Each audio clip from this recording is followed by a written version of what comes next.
Remember the 5th of November, the gunpowder treason and plot.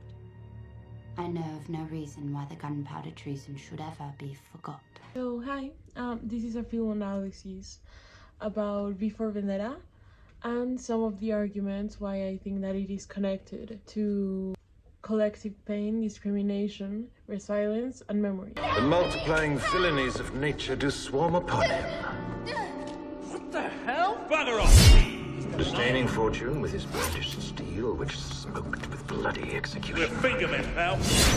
V for Vendetta is a 2006 movie directed by James McTeague, based on the comic by Alan Moore. It is a dystopia on a British society under a fascist party. We're introduced to our main characters. Evie Hammond, who seems to be an average British citizen who is working in a TV studio. We also meet V, the anti-hero. He's fighting for freedom and against the government. This movie is a clear example of what a government taking fascist principles looks like. I think that we should look a little bit more into the topic. Fascism, born in Italy during the First World War, is a political ideology that implies extreme authoritarianism. Some of its most known leaders include Benito Mussolini, Adolf Hitler, and Francisco Franco. These governments are characterized by extreme authoritarianism ruled by far right.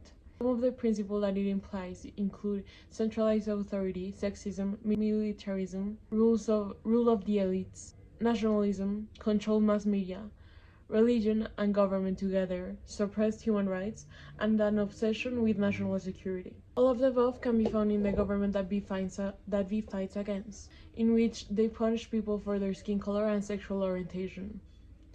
V starts a revolution by destroying the Old Bailey, which is a statue on top of the Central Criminal Court. This was supposed to represent justice, and we can conclude that it is exactly why he decided to blow it up, to destroy the symbol as something that is present in the current government. Remember the 5th of November, the gunpowder treason and plot. I know of no reason why the gunpowder treason should ever be forgot.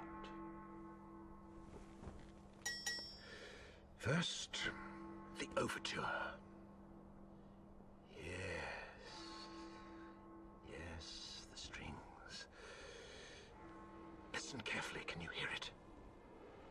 Now the brass. I can hear it.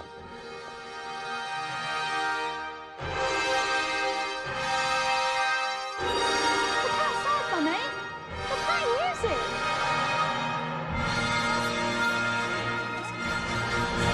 How did you do that? Wait, here comes the crescendo.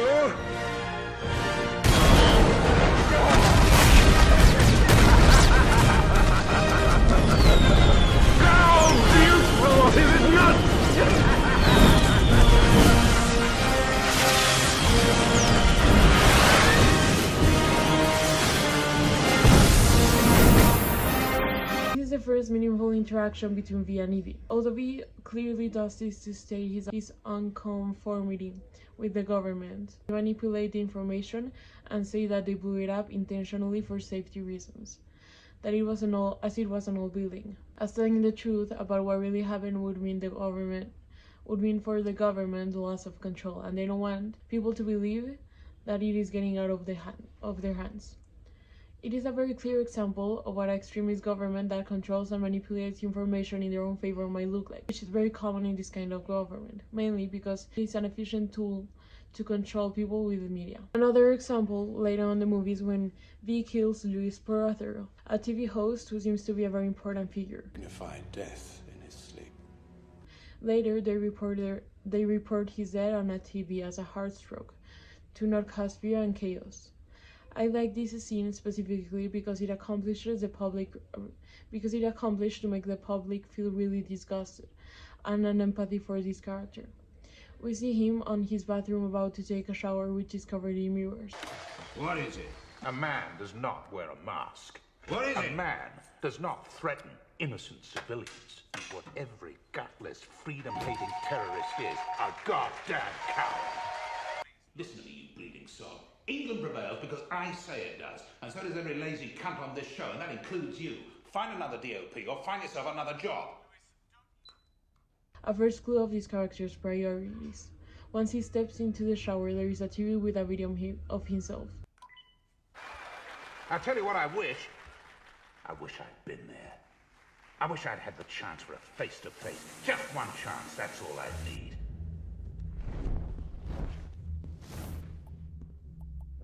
This so-called V and his accomplice Evie Hammond, nailed demagogue, spouting their message of hate, a delusional and aberrant voice, delivering a terrorist ultimatum. An ultimatum that was met with swift and surgically precise justice. And the moral of the story, ladies and gentlemen, is good guys win, bad guys lose. And as always, England prevails. Which shows how just self-centered he is. Also, something about his way of acting in this particular scene makes the public feel disturbed and uncomfortable, which will just justify B for us and make people root for him. Although B is clearly against the government in the movie, it isn't very clear what his ideologies are. Originally, in the comic, V is an anarchist that doesn't support hierarchies and believes that all government authority is corrupt. But in the movie, they tend to censor it, which is funny because it is exactly one of the things they criticize in the comic. But we should ask ourselves, why should they do it? They silence V's whole purpose. First, we should have in mind that this movie was meant to be capitalized, starting by the fact that it was protagonized by Hugo Weaving and Natalie Portman. So it's going to have impact on a wide amount of people, which is exactly why the system could consider it a dangerous tool that may work against them. As usually, the whole system works in a way that would favor the ones on power, the small groups that seems to control our society. Obviously, it wouldn't favor them for the public to create revolutionary ideas that might fight the ideologies they imply on us. Changing a little bit the topic, V is a very artistic character, from the way he speaks to the way he lives. He really appreciates art on its very expression. As we can come to a conclusion, by the way his house is, the Shadow Gallery, he's a very big reader with a decent amount of books. He also admires cinema as a way of art. He's a big fan of the Count of Monte Cristo.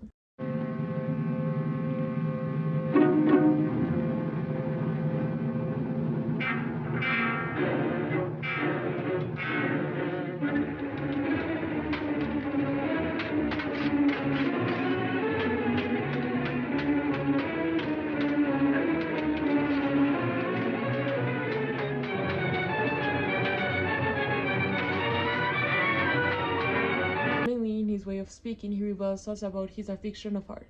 He communicates in a particular way. Nowadays, it seems like he's from another time. He's also extremely poetic, which is why I consider B a character really influenced by art. Talking cinematographically, I consider the scene where B blows up the old lady really harmonious, but I think that after he dies, he lays his lifeless body on a train covered in roses above the explosives. Is one of the most beautiful sceneries in the whole movie, as he gets an ending accomplishing his mission to blow up the parliament.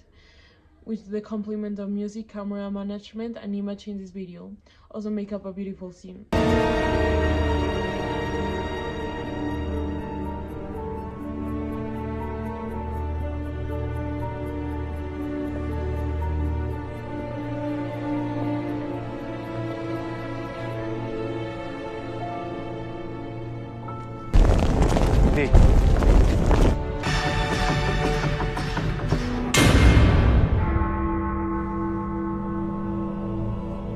It's time.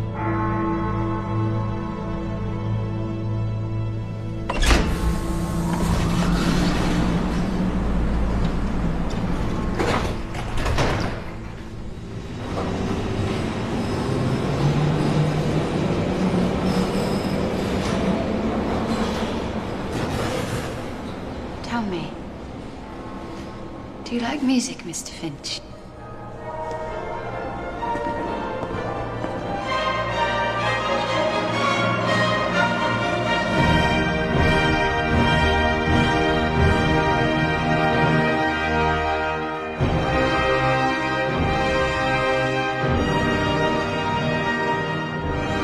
That music. Yes. His music.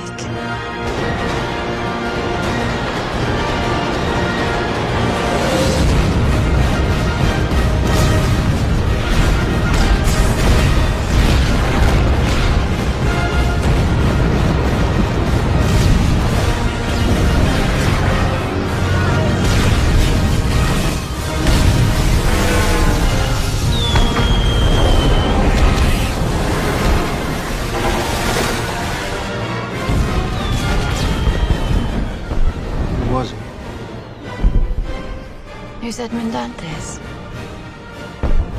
And who's my father? And my mother? My brother? My friend? Who is you? And me? Who's all of us?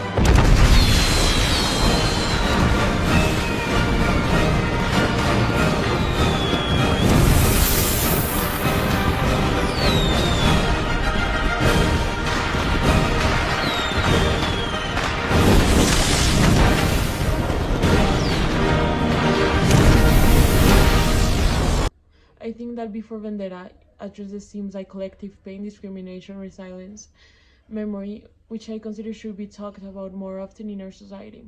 This is why I think that it is a great movie, although it was a bit silenced by the media. I think that it had a lot of potential to change and to have an impact on society, and they should have taken more advantage of it. I still think that they did a good job representing a dystopia and showing how certain principles on an extreme can be dangerous and how our society go down all of a sudden. Thank you. If you haven't watched the movie, I hope you watch it. And well, I'm sorry for spoiling this death.